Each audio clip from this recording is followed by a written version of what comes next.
최근 중동 상황으로 인해 국민들과 교민 여러분의 걱정이 크실 줄 압니다. 우리 정부는 국민의 안전을 최우선에 두고 식물 경제와 금융, 에너지 수급, 군사와 외교 안보 전 분야에 걸쳐 비상 점검 체계를 가동하고 있습니다.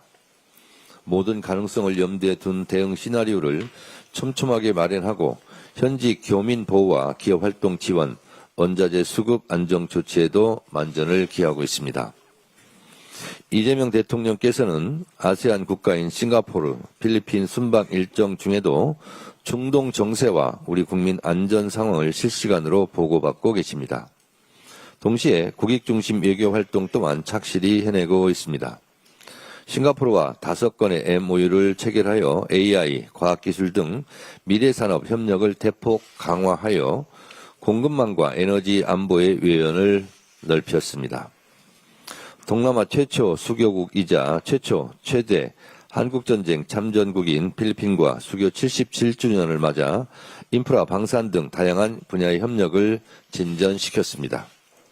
이재명 대통령께서 말씀하신 것처럼 아세안과의 관계에서 대한민국은 꿈과 희망을 이루는 조력자, 성장과 혁신의 도약대, 평화와 안정의 파트너가 될 것입니다.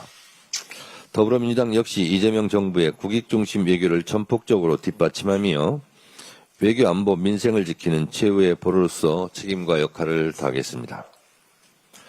드디어 사법개혁 3법이 국회 본회의에서 처리되었습니다. 법 애국제 신설, 재판소원제 도입, 대법관 증언의 사법개혁 3대 입법을 국회에서 처리해내기까지 많은 분들이 수고해 주셨습니다. 토론회와 공청회 등 각계각층의 의견을 적극 수렴하며 공들여서 사법개혁안을 다듬어 주신 우리 민주당 국회의원님들과 정부 부처 관계자 여러분, 그리고 항상 변함없는 믿음과 격려를 보내주신 국민과 당원들께 깊이 감사드립니다. 무엇보다도 이번 사법개혁안이 현실로 이루어질 수 있었던 것은 이재명 대통령의 확고한 의지와 결단력이 있었기에 가능했습니다. 이재명 대통령께도 감사드립니다. 그런데 말입니다. 사법개혁 3대 입법이 처리되자마자 국민의힘에서는 이재명 대통령의 제2요구권 행사를 촉구하며 장외투쟁에 나서겠다고 하고 어제 행진을 했습니다. 법안은 국회에서 처리했는데 왜 청와대로 몰려가서 막무가내식으로 때를 쓰는 것인지 정말 황당하기 짝이 없습니다. 집회를 하려면 좀 잘 준비해서 하지, 집회 신고도 안 됐다는 보도를 보면서 국민의힘이 참 준비 없는 정당이구나 그런 생각도 했습니다.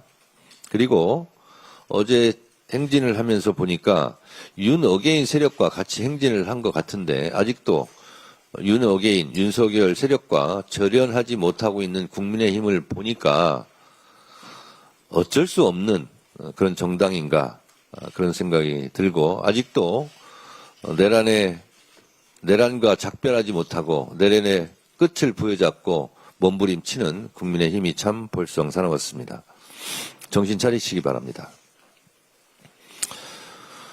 그런데 더욱 황당한 것은 조희대 대법원장의 뒷북입니다. 갑작스러운 개혁과 변혁이 국민에게 도움이 되는지 숙고해달라고 합니다. 조희대 대법원장님, 지금 사법개혁에 대한 저항군, 우두머리 역할을 하는 것입니까? 사법개혁 이 3법에 대해서 그동안 얼마나 많은 국민들이 이 부분에 대해서 염원했고 그리고 또 사법개혁 3대 입법이 국민들이 얼마나 많은 지지를 받고 있는지 진정 모르십니까? 왜 자꾸 뒷북을 때립니까? 1년이 넘도록 사법개혁안을 다듬고 또 다듬었는데 그동안 대체 어디 가서 뭘 하다가 버스 떠난 뒤에 손을 들고 있습니까? 조희대 대법원장은 사법부 수장으로서 무능할 뿐만 아니라 무지할 뿐만 아니라 국민 정서에도 반하고 그리고 번지수도 잘못 잡고 12.3 비상계엄 내란 때는 분명한 입장을 공개적으로 밝히지도 않았고 서부지법 폭동 사건이라는 초유의 사건이 발생했는데도 법원 행정처장 보내고 본인은 그냥 가만히 있지 않았습니까? 그 후에 강하게 그것을 질타했다는 기억이 저는 없습니다. 이러니 제가 계속 주장하는 겁니다. 일제 치하 때는 독립운동 안 하다가 8월 15일 해방이 되니까 8월 16일부터 독립운동 하자고 하는 것처럼 12.3 비상계엄 때 서부지역 폭동 때 사법부 독립을 외쳐야 했던 거 아닙니까? 그때는 조용히 있다가 이재명 정부 출범하고 민주주의 공간이 좀 넓어지니까 그래서 사법개혁 하자니까 그때서야 사법부 독립을 외칩니까? 8.16 사법 독립운동가입니까? 조희대 대법원장은 보고 있자니 도저히 이런 행태를 보기가 어렵습니다. 힘들어요. 법 왜곡을 바로잡고 잘못된 재판 결과에 구제의 길을 열고 국민들에게 신속하게 재판받을 권리를 보장하기 위해서 대법관도 증언하는 것입니다. 근데 이것이 국민에게 도움이 안 될 이유가 있겠습니까? 서부지법 폭동 때도 침묵을 일관하고 내란, 김건희, 최상병 3대 특검에서 신청한 영장을 번번이 기각해서 조희대 사법부에서 수사를 방해하고 내란 수계 윤석열과 그 잔당들에 대한 침대 축구 재판을 통해 사법불신을 눈덩이처럼 키워온 것에 대해 일말의 양심의 가책도 없습니까? 조희대 대법원장에게 다시 한번 정중하게 권합니다. 다 모든 만사가 때가 있습니다. 사퇴도 적절한 타이밍이 있습니다. 거취를 표명하시기 바랍니다. 미국이 이란과의 장기전을 시사한 만큼 향후 어떤 변수가 생길지 긴장을 늦출 수 없는 상황입니다. 게다가 트럼프 대통령은 25% 관세 복원 가능성을 비췄습니다. 우리 기업은 또다시 감당하기 어려운 수준의 관세 폭탄을 맞지 않을까 우려하고 있고 일본 등 주요 경쟁국은 시장 선점을 위해 동분서주하고 있습니다. 지금은 국회가 국익을 최우선으로 총력 대응에 나서야 할 시간입니다. 불확실성을 최소화하고 우리 금융 경제 시장에 방파제를 세우기 위해 머리를 맞대어 대안을 찾기에도 시간이 모자랍니다.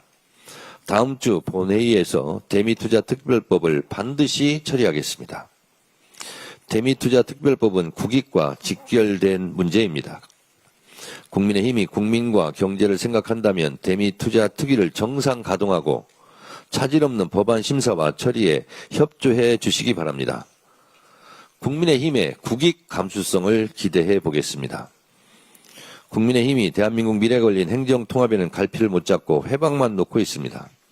대구 경북 행정통합을 반대한다고 필리버스터에 하다가 돌연 찬성한다며 법사위 열라고 때를 쓰고 대전 충남 행정통합을 같이 처리하자니 그건 또 안 된다고 합니다. 지역 차별입니까? 균형 감각 상실입니까? 아니면 청개구리 심보입니까?